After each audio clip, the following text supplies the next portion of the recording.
Tatlong waterproof cellphones ang nabasa, nalublog, at nakipagsabayan sa ating water adventure para patunayan kung alin sa kanila ang tunay na pop o flop.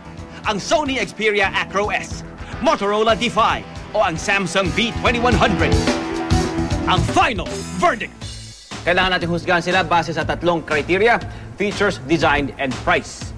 Guys, ano ang ating masasabi sa Sony Xperia Acro S? I'd say maganda talaga yung mga features ng yung the Sony Xperia kasi parang true to its word, at least pwede mo siyang gamitin yung camera sa sa tubig.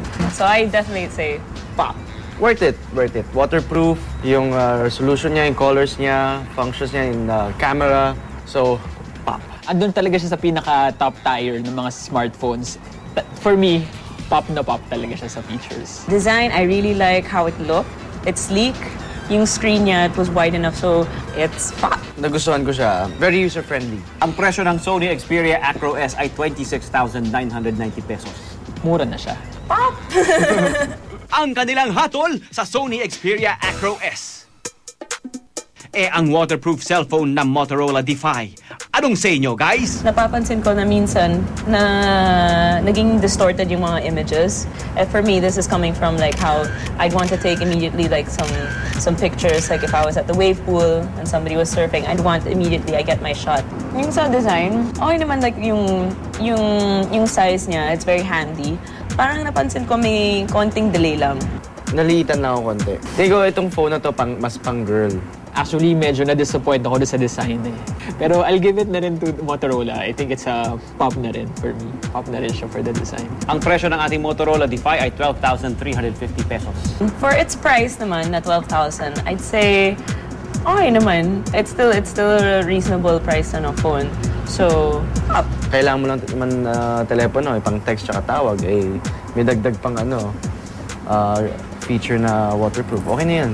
Kaya narito ang kanilang husga sa Motorola D5.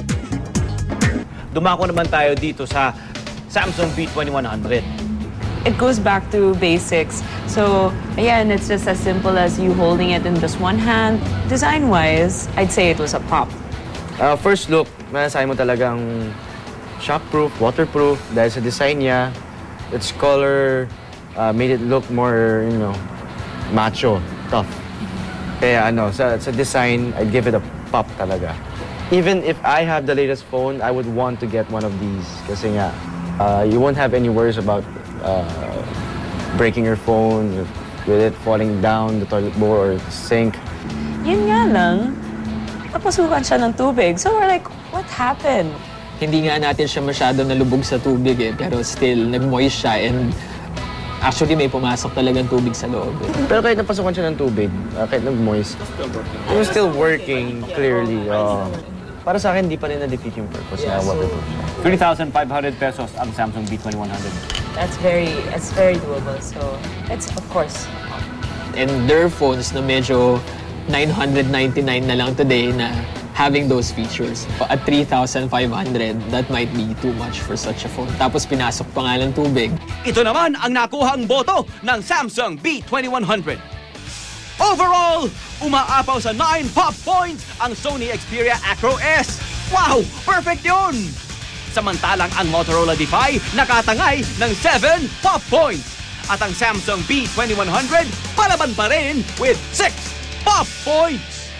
Ngayon, sa ating tatlong ni-review, kung papipiliin kayo without thinking, ano yun? Sony. Sony, pop.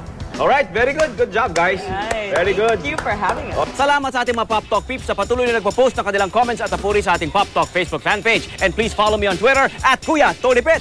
Hanggang sa susunod na pagkikita at sama-samang pag-review, ako po si Tony Pet Gaba. At ito ang Pop Talk.